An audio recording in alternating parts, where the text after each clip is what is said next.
ఆయనతో పాటు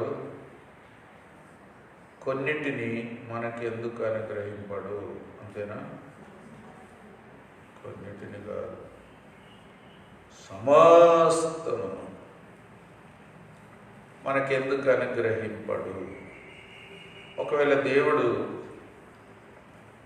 ఏదైనా ఎవరినైనా మనకి ఇవ్వకుండా దాచిపెట్టాలి, మనకి ఇవ్వకూడదు అని అనుకునే మనస్తత్వం ఉంటే తన కుమారునే పరలోకంలోనే దాచిపెట్టేవాడు. తన కుమారునితో చెప్పేవారు, కుమారుడా, లోకానికి ఎందుకు పోతావు? పోవద్దులే. అక్కడ ఉండే వాళ్ళ కొరకు నువ్వెందుకు చస్తావు? నువ్వెందుకు శ్రమ పడతావు? నిన్ను నేను పోగొట్టుకుంటానా? నీకు నేను దూరం అవుతానా? లేదా నువ్వు నాకు దూరం అవుతావా? వద్దే వద్దు. హైదరాబాద్లో ఉన్న వాళ్ళు అంత యోగ్యులేం కాదు, వాళ్ళ కొరకు నువ్వెందుకు పోతావు అని అనేవాడు. అనలేదు. నా కుమారుడా, వారి కొరకు నువ్వు వెళ్ళు, ప్రాణం పెట్టు, చనిపోయి పాతాళం వరకు దిగిపోయి వారి కొరకు చేయవలసినంత చేయడానికి నువ్వు నాకు కొంతకాలం దూరంగా ఉన్నా పర్వాలేదు, నువ్వు చనిపోయినా పర్వాలేదు, నిన్ను నేను దూరం చేసుకొని వారిని దగ్గర చేర్చుకుంటాను అని తండ్రి ఒప్పుకున్నాడు. అందరికంటే ప్రియమైన కుమారునే మన కొరకు ఇచ్చి వేసినప్పుడు ఇంకా తండ్రి యొక్క మనసు మనకు అర్థమవుతుంది. సమస్తం ఇచ్చే దేవుడు, శ్రేష్టమైనది ఇవ్వగోరే దేవుడు అని అర్థం చేసుకొని ఆయన మీద నమ్మకం, ప్రేమ, అనుబంధం కలిగి జీవించడానికి మనమందరం యెహోషువ కాలేబు వలె ప్రయాసపడాలి. పుట్టుటి సందేహాలన్నీ పెట్టుకోకూడదు, అయోగ్యమైన ఆశలు కూడా పెట్టుకోకూడదు. ఆయన యొక్క నుండి శ్రేష్టమైనది సమస్తము పొందుటకు అర్హులుగా జీవించాలి. ఇప్పుడు యెహోషువ గ్రంథం 1వ అధ్యాయం 3వ వచనం. నేను మోషతో చెప్పినట్లు మీరు అడుగుపెట్టు ప్రతి స్థలమును మీకిచ్చుచున్నాను. అడుగు పెట్టాలి. దేవుని వాగ్దానములు నమ్మడము, బయలుదేరడము, కనాను దేశంలో అడుగు కూడా పెట్టడం, క్రియాపూర్వకంగా బయలుదేరడం, అడుగు పెట్టడం, అది కూడా అవసరం అంటున్నాడు.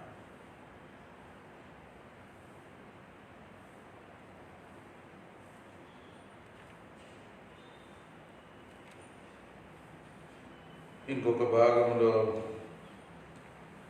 యాజకులు మందసమును మోసుకొని వారి పాదములు ముందు నడుస్తూ యోర్దాను నది నీరుకు వారి పాదములు తాకినప్పుడు ఏమైంది? యోర్దాను నది ఆగిపోయింది. కుప్ప వలె నిలిచిపోయింది నీళ్లు. కాబట్టి అలాగా అడుగు పెట్టడం ఎంతో గొప్ప విశ్వాస క్రియ. అడుగు పెట్టడం. అడుగుల గురించి ఎన్నో మాటలు ఉన్నాయి బైబిల్లో కూడా, మనం అక్కడక్కడ చూడవచ్చు. మోషతో ప్రభు మాట్లాడేటప్పుడు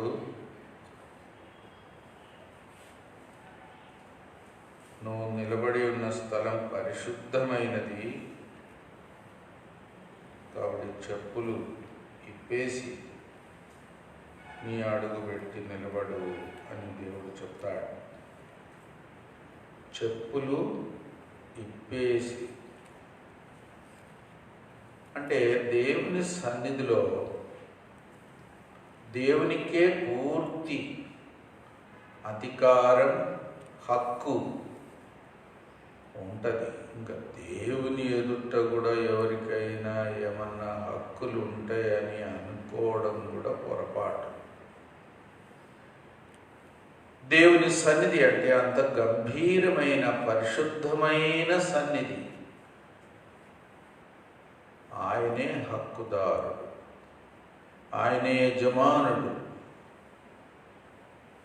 ఆయనకే చెంది ఉండాలి. మీరు మీ సొత్తు కారు, విలువ పెట్టి కొనబడిన వారు. దేవుని సన్నిధి నిజంగా అనుభవించాలంటే అలాంటి అడుగు పెట్టాలి. చెప్పులు వేసుకొని నిలబడ్డామంటే మన జీవితం మీద మనకు కొంత హక్కు ఉంది అన్నట్టు. చెప్పులు ఇప్పివేశాము అంటే మన హక్కులన్నీ విడిచిపెట్టాము అన్నట్టు. ఇది ఆచారం ఇశ్రాయేళ్ల మధ్యలో ఉండేది. ఎవరైనా తమ ఆస్తిని ఇతరులకు అమ్మేటప్పుడు కూడా చెప్పులు ఇవ్వాలి. నా హక్కుని నేను విరమించుకుంటున్నాను అని ఒక సాక్ష్యంగా చెప్పులు ఇవ్వాలి.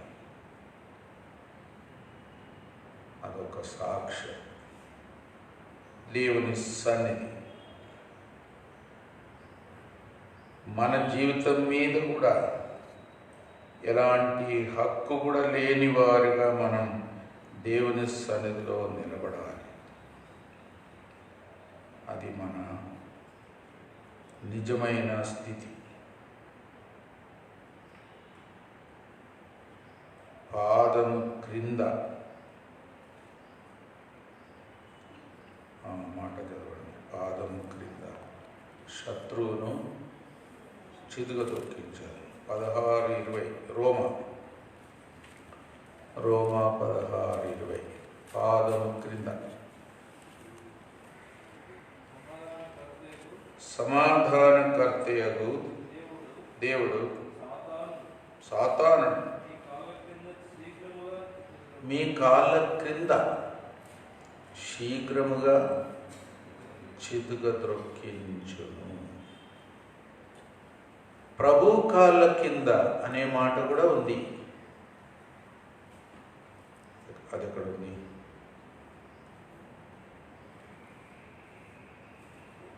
సమస్త అధికారులు, ప్రధానులు అందరూ ప్రభు కాళ్ళ కింద ఉంచబడతారు. ఎఫెసీ 1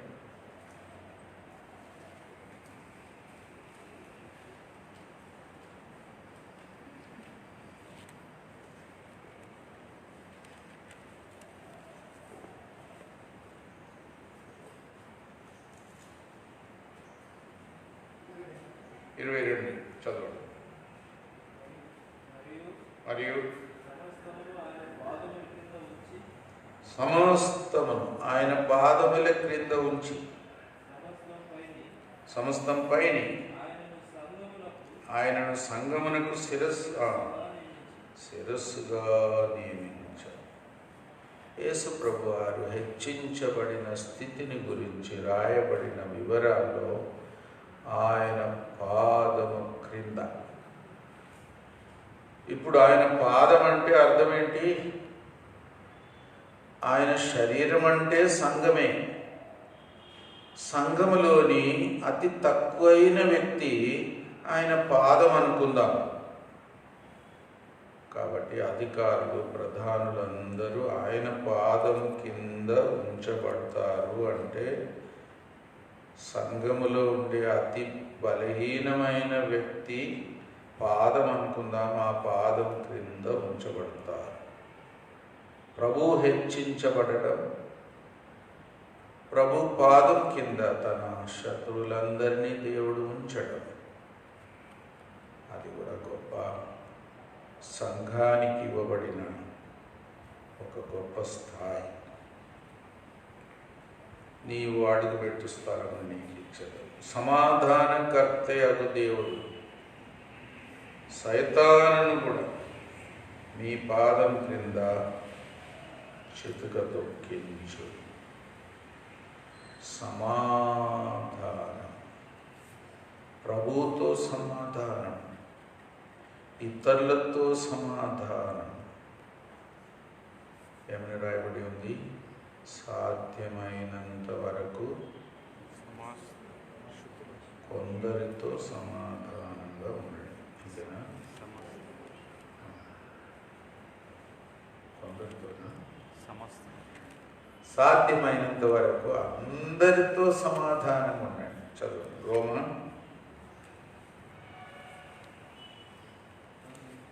12:18. రోమా 12:18 చదువు. శక్యమైతే నీ చేతనైనంత మటుకు సమస్త మనుషులతో సమాధానంగా ఉండు. అది ఒక గొప్ప సుగుణం. అది ఒక గొప్ప సంబంధం. మొదట దేవునితో, తర్వాత ముఖ్యంగా దేవుని బిడ్డలతో, తర్వాత ఒక విధంగా దేవుని బిడ్డలు కాని వారైనా సరే వారితో కూడా దైవికమైన మనస్సిది. దేవుడు ఆయన తలంపులను గురించి చెప్పేటప్పుడు ఏమంటాడు? నా తలంపులు సమాధానకరమైనవే కానీ హానికరమైనవి కావు. చదువు. ఇర్మియా 29:11 చదువు. 29:11 ఇర్మియా. నేను మిమ్మల్ని గూర్చి ఉద్దేశించిన సంగతులను నేను ఎరుగుదును. రాబో కాలము మీకు నిరీక్షణ కలుగునట్లుగా అవి సమాధానకరమైన ఉద్దేశములే కానీ హానికరమైనవి కావు. ఇర్మియా 29:11. మొన్న ఒక పెళ్లి కొడుకు వచ్చినప్పుడు నీకేం వాగ్దానం ఇచ్చాడు దేవుడు పెళ్లి గురించి అంటే ఇదే చెప్పారు. దేవుడు ఏదో ఒక వాక్యం ద్వారా వారికి ఒక నడిపింపు, తీర్మానం చేయడానికి సహాయపడుతుంటాడు. సమాధానకరమైన అంటే, సమాధానం అంటే కూడా గొప్ప అర్థం ఉంది. ఇశ్రాయేలీయులు ఒకరినొకరు కలుసుకున్నప్పుడు ఏమంటారు? మీకు సమాధానం అంటారు. మనమేమంటాము? ఒకరినొకరు కలుసుకున్నప్పుడు బాగున్నారా అంటాం, బాగున్నాము అంటాం, తర్వాత బాగలేని అన్ని మాట్లాడుకుంటారు. ఇంట్రడక్షన్, బాగున్నారా, బాగున్నాము. మళ్ళీ మాట్లాడే మాటలన్నీ రికార్డ్ చేసి చూడండి, ఏం బాగలేదంటారు. దేవుడు క్షేమమే కోరుతాడు. దేవుని ప్రజలు కూడా ఇంకొకరి క్షేమమే కోరాలి. దేవుడు క్షేమం కలిగిస్తాడు. దేవుడు ఆత్మీయ క్షేమం ముఖ్యంగా కలిగిస్తాడు. ఆయన ఉద్దేశాలు అట్లుంటాయి, హానికరమైనవి కావు. మనుషులుగా మనము ఒకవేళ పొరపాటున ఇతరులకు కీడు కలగాలి అని కూడా ఆశపడవచ్చు, అనుకోవచ్చు. దేవుడు ఎంత మంచివాడు అంటే ఆయన అలాగా తలంచడానికి కూడా వీలు లేనంత మంచితనం గల దేవుడు. కొంతమంది పిల్లలు కూడా వేరే వాళ్ళకు నాకంటే తక్కువ మార్పు వస్తే బాగుంటుంది అనుకుంటారు. ఇంకెవరైనా ఫెయిల్ అయితే కూడా బాగుంటుందని అనుకుంటారేమో. అది సాధ్యం. దేవుడు అలాంటి తలంపు కూడా తలంచలేనంత తన ప్రజల ఎడల, ముఖ్యంగా మేలు, సమాధానం, క్షేమం కలిగించడానికే ఎప్పుడు తలంపు కలిగి ఉంటాడు. అందుకే సమాధానం, ఆ సమాధానం కలిగి ఉన్నప్పుడు శత్రువు మన పాదం క్రింద చిదుగ తొక్కించబడతాడు. పాదం క్రింద, పాదం అడుగు పెట్టే స్థలమును మీకు ఇచ్చేది.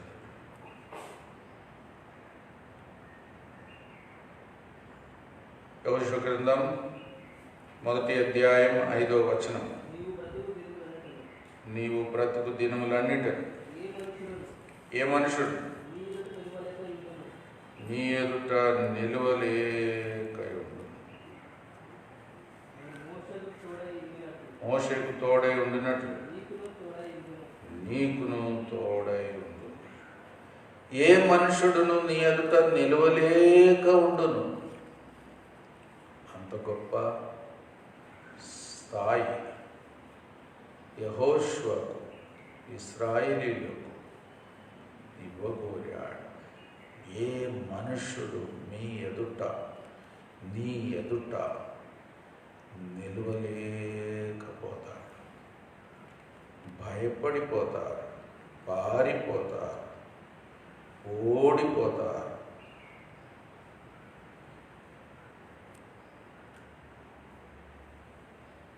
ఏ మనుషుడు అనే మాట కూడా బైబిల్లో అనేక చోట రాయబడి ఉంది. మీ సంతోషము ఎవరును మీ యొద్ద నుండి తీసివేయలేరు. ఏ మనుషుడును మీ సంతోషం తీసివేయలేరు. ప్రభు చెప్పిన మాట.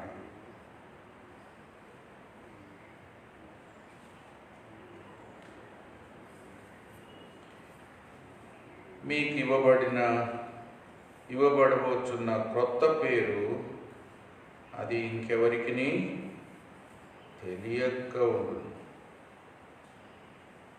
మీ కొరకు దేవుడు తెరిచే తలుపు ఎవరును మూయలేరు. వా,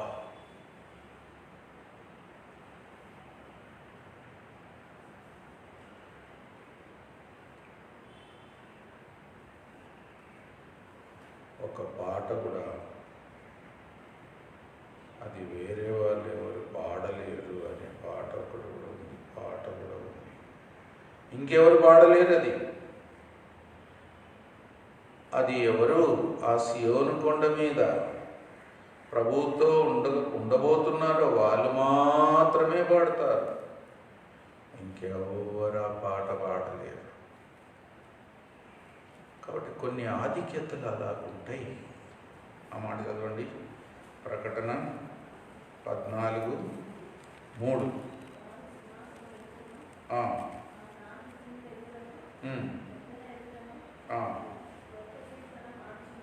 కొత్త కీర్తన పాడుచున్నారు.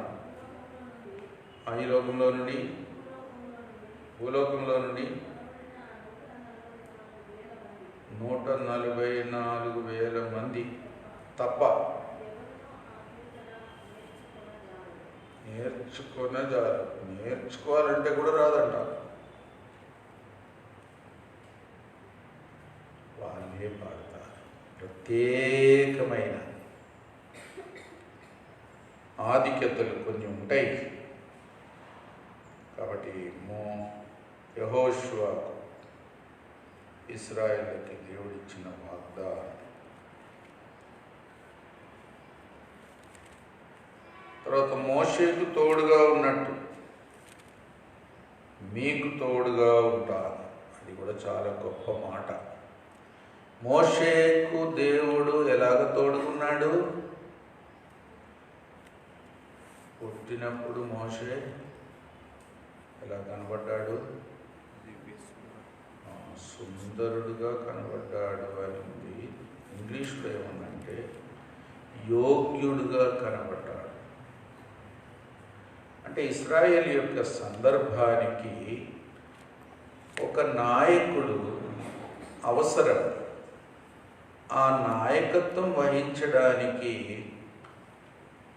ఒక సరిపోయిన బిడ్డగా, కుమారుడుగా మోషే జన్మించడములోనే అలాగ గుర్తించబడ్డాడు.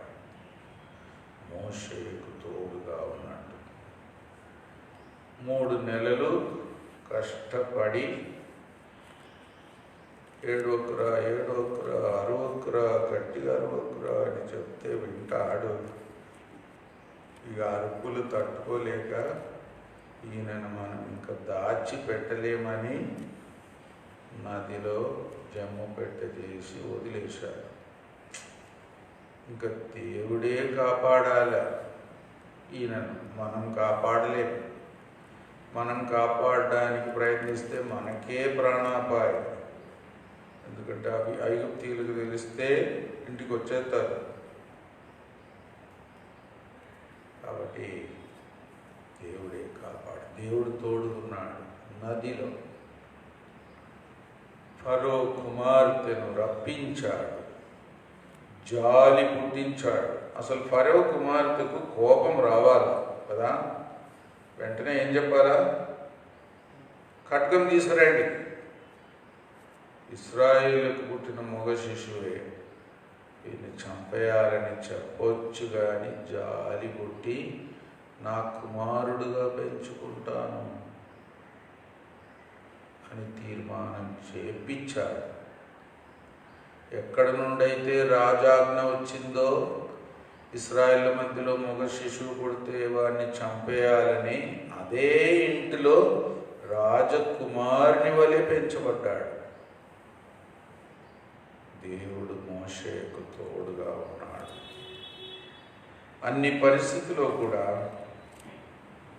మోషేకు దేవుడు ఎట్లా తోడుగా ఉన్నాడు అని మనకెన్నో గొప్ప రుజువులు ఉన్నాయి. అందుకే యెహోషువతో ప్రభు చెప్తాడు, మోషేకు తోడుగా ఉన్నట్టు. ఇంకా ఫరో దగ్గర నిలబడి మాట్లాడడానికి ఎంత ధైర్యం, ఎంత సాహసం, ఎన్నిసార్లు, ఎన్ని అద్భుతాలు, ఎన్ని తెగుళ్ళు.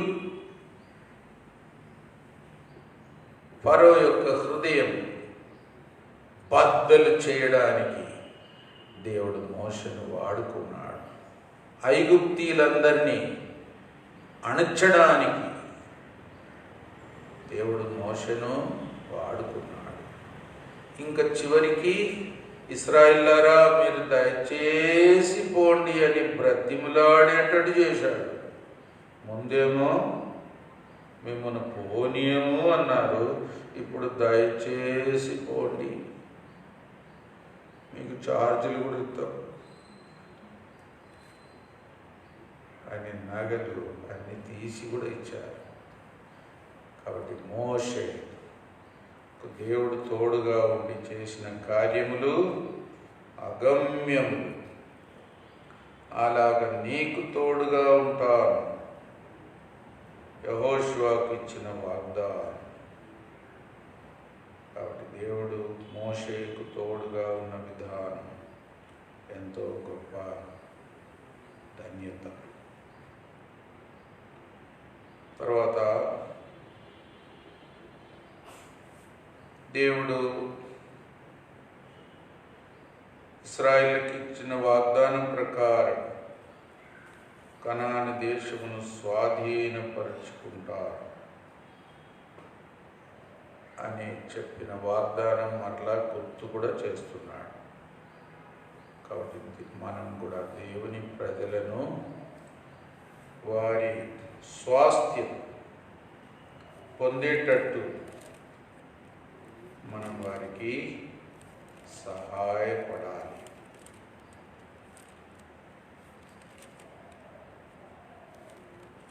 వారికి దేవుడిచ్చిన స్వాస్థ్యం పొందేటట్టు, వారి ఐశ్వర్యం పరలోకంలో పొందేటట్టు మనం వారికి సహాయపడాలి. చివరిగా 7-8 వచనాల్లో అందరం కలిసి చదువుదాం. యెహోషువ 1:7-8 చదవండి. అయితే నీవు నిబ్బరం కలిగి జాగ్రత్త పడి బహుధైర్యముగా నుండి నా సేవకుడైన మోషేకి ఆజ్ఞాపించిన ధర్మశాస్త్రం అంతటి చొప్పున చేయవలెను. నువ్వు నడుచు ప్రతి మార్గమున చక్కగా ప్రవర్తించినట్లు నీవు దాని నుండి కుడికి కానీ ఎడమకు కానీ తొలగకూడదు. ఈ ధర్మశాస్త్ర గ్రంథమును బోధింపక తప్పిపోకూడదు. దానిలో వ్రాయబడిన వాటన్నిటి ప్రకారం చేయటకు నువ్వు జాగ్రత్త పడినట్లు దివారాత్రము దాన్ని ధ్యానించిన ఎడల నీ మార్గమును వర్ధిల్ల చేసుకొని చక్కగా ప్రవర్తించేదవు. ఇంగ్లీష్లో ఏముందంటే నీవు విజయశాలి అవుతూ, సక్సెస్. ఇంగ్లీష్లో అట్లా ఉంది. చక్కగా ప్రవర్తించేదు అంటే విజయశాలి అవుతూ. దేవుని ధర్మశాస్త్రం దాని నుండి కుడికి కానీ ఎడమకు కానీ తిరగకూడదు. దాన్ని దివారాత్రము ధ్యానించాలి.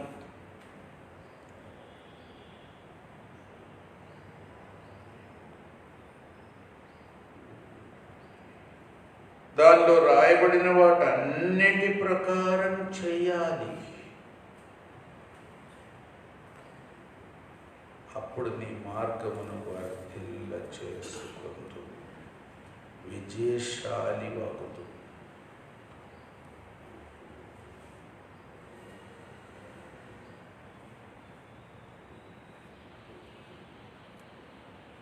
ఇప్పుడు మనలను కూడా ప్రశ్నించుకోవచ్చు, మనం బైబిల్ సరిగా చదువుతున్నామా అని, క్రమంగా చదువుతున్నామా అని ఒక ప్రశ్న. వరుసగా చదువుతున్నామా అని,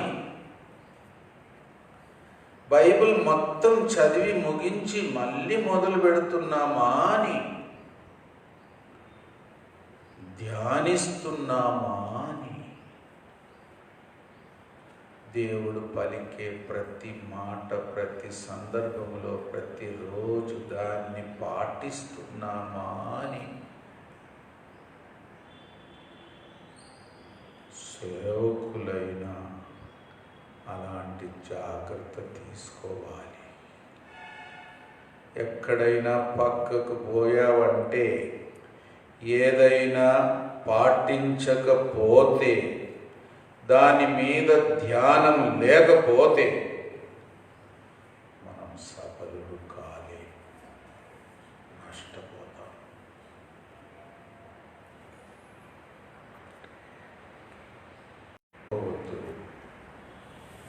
ఈ దినం చదవకపోయినా పర్లేదు అని అనుకోవద్దు. ఈ దినం దేవుడు నీతో ఏం మాట్లాడతాడో దాని కొరకు ఎంత ఆశతో చదవాలి. ఆ మాట మాట్లాడిన తర్వాత కూడా దాన్ని పాటించాలి, ప్రక్కకు పోవద్దు. దేవుని వాక్యానికి విరుద్ధమైన తలంపులు, ఆలోచనలు, ఉద్దేశాలు ఏది మనసులో పెట్టుకోవద్దు. పెట్టుకున్నావంటే చూడు, పతనం అవుతావు. అంత గొప్ప హెచ్చరిక యెహోషువకు, ఇశ్రాయేలుకు ఇవ్వబడింది. జాగ్రత్త సుమ, నీ చేతిలో పట్టుకున్న గ్రంథం నీ జీవితానికి, నీ సఫలతకు, నీ జీవితం అంతటికి శ్రేష్టమైన స్థితి కలుగజేసే మాటలివి. దాన్ని కొంచెమైనా నిర్లక్ష్యం చేయవద్దు, త్రోసివేయవద్దు. నీ హృదయంలో దాన్ని గూర్చిన ధ్యానం కూడా ఉండాలి. ఇంకా ఆశతో ధ్యానించాలి. అదే మనకి ఇవ్వబడిన ధన్యత. ప్రార్థన చేస్తాం.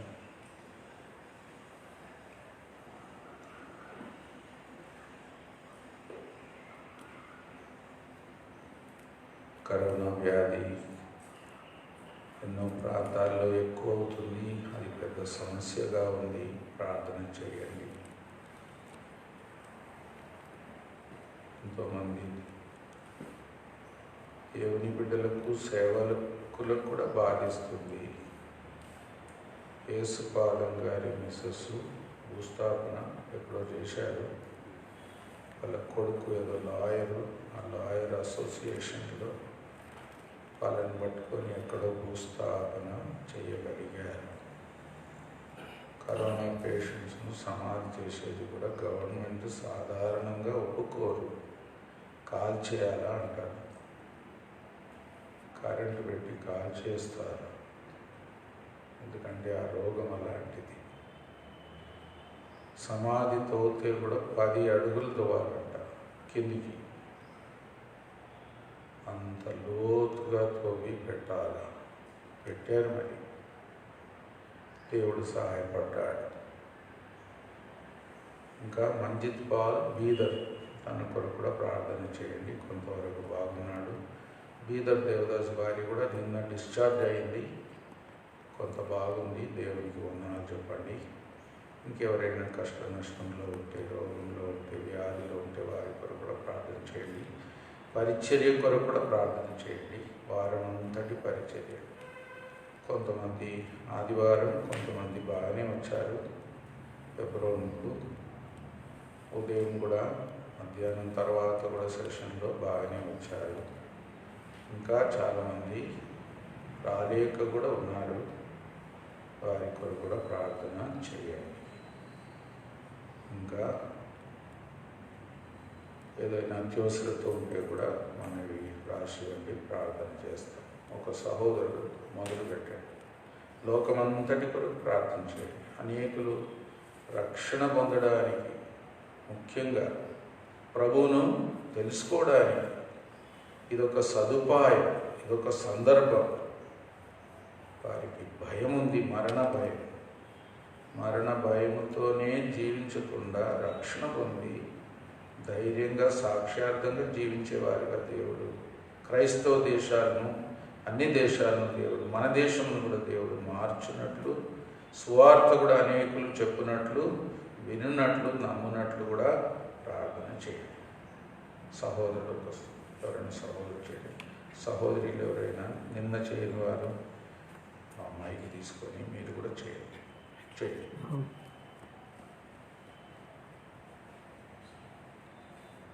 పరిశుద్ధమైన తండ్రి, మన ప్రభును రక్షకుడైన యేసుక్రీస్తు పరిశుద్ధ నామమున, యేసుక్రీస్తు ప్రభులకు ప్రభు, రాజులకు రాజు, పరమాత్ముడు, సృష్టికర్త, నిజదేవుడు, నిత్యదేవుడు, పరమాత్ముడు, తండ్రి అయిన దేవుడు, కుమారుడైన పరిశుద్ధాత్మ దేవుడు, పరమాత్ముడు, పరలోకమందున భూమి మీద సర్వాధికారం కలిగిన దేవుడవు నువ్వే తండ్రి. ఏ నామన రచన లేదు. యేసు నామనకి సృష్టికర్త పరమాత్ముడు దేవుడు, దేవుని కుమారుడు నామన రచన ఉన్నది. ఏ నామన రచన లేదు తండ్రి. యెహోషువ తండ్రి, పరిశుద్ధమైన తండ్రి, నా ప్రభువా, పంచఖండములో కూడా, ద్వితీయ ఖండములో కూడా మోషను గురించి 5 గ్రంథాలు కూడా రాసిన పుస్తకములో కూడా, ఇప్పుడు యెహోషువ మొదటి అధ్యాయంలో నీ దాసులు కురియను బదరు సేవకుని బట్టి వందనము, తిమోతి బదరు బట్టి వందనములు తండ్రి, రాజరత్నం బట్టి వందనములు తండ్రి. నీ దాసులు కూడా ఈ భారములు ఇచ్చినావు, వాక్య భావములు ఇచ్చిన స్తోత్రములు నీవు ఇచ్చిన వందనములు తండ్రి. మరి మా ప్రభువా తండ్రి, వైరస్ తండ్రి, ఇంకా కెనడాలో మా తండ్రి తండ్రి అయిన శ్రేణుల్లో కూడా ప్రారంభమయ్యి నా ప్రభు పరిశుద్ధమైన తండ్రి యేసుక్రీస్తు ప్రభువ నీ సన్నిధికి వస్తూ పరిశుద్ధమైన తండ్రి ప్రలోకపు తండ్రి నీ దాసులతో నీ సేవకులతో ఉన్నాం బదరు సందరు పెట్టందరములు తండ్రి ఈ కుటుంబాలు యవనస్తులు తండ్రి భార్య భర్తలు పెట్టందనములు యవనస్తులు పెట్టందనములు తండ్రి ఈ తండ్రి పరిశుద్ధమైన తండ్రి ప్రలోకపు తండ్రి యేసుక్రీస్తు ప్రభువా నీ సన్నిధికి వస్తూ తండ్రి వైరేసు తండ్రి నా ప్రభువా తండ్రి చైనాలో కూడా కెనడాలో కూడా బొంబాయిలో కూడా పూనాలో కూడా తండ్రి ఇంకా తండ్రి యేసుక్రీస్తు ప్రభువా అన్ని ప్రాంతములలో కూడా తండ్రి ఢిల్లీలో కూడా ఆంధ్ర అంతటిలో కూడా తండ్రి రాయలసీమ అంతటి కూడా